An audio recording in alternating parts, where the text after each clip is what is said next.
Valley Bank are lower after it posted third quarter results in line with expectations. The regional bank says loan growth slowed a little bit overall in the past quarter because of high interest rates, but the total loan amount did increase nearly 2% year over year, largely on new loan originations in its commercial real estate loan portfolio. Joining us now for more is Ira Robbins, CEO of Valley Bank. Ira, welcome back. Nice to have you. I want to focus not so much, we'll get to commercial real estate and that portfolio, but I want to talk about consumers. Your total deposits rose a little bit in the most recent quarter. How much more are you having to pay depositors to attract and keep them? And how is that affecting such metrics as net interest margin and net interest income? Paying them more than I like to pay them, to be honest with you, Tyler. We look historically what are betas, and a beta really is how much we're paying on an interest expense versus what the market movement has been. And for us, it's about 55% on average this year. Based on our original models, that would have been a little bit less. And it's a function of what happened, I think, back in March, as well as the competition that we're getting from the U.S. Treasury. And it's very easy today for a consumer to put his or her deposits into a Treasury Direct versus putting it into a bank. So definitely a little bit more competition today, which is negatively impacting margins and negatively impacting net interest income, which negatively impacts earnings.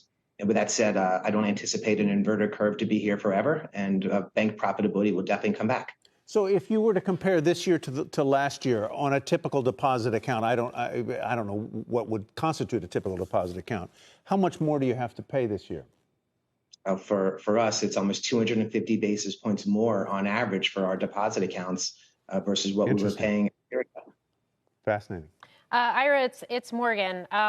We have analysts saying that this past quarter that you just reported and this current quarter could represent a trough in your net interest income and net interest margin, that you're going to be seeing repricing on your fixed rate assets about $4 billion annually, that's going to boost that. Is that the right assumption to make here in terms of how you're thinking about the business?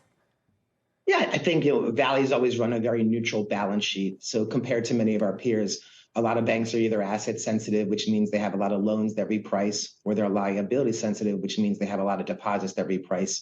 So for Valley, we try to keep it as neutral as possible. So as the Fed now has been flattening a little bit, and the escalation and rise in rates hasn't been as dramatic as what it's been, the repricing of the back book on the assets should provide a pretty significant tailwind for us. And this is an opportunity for bank analysts to really look at each individual organization uniquely.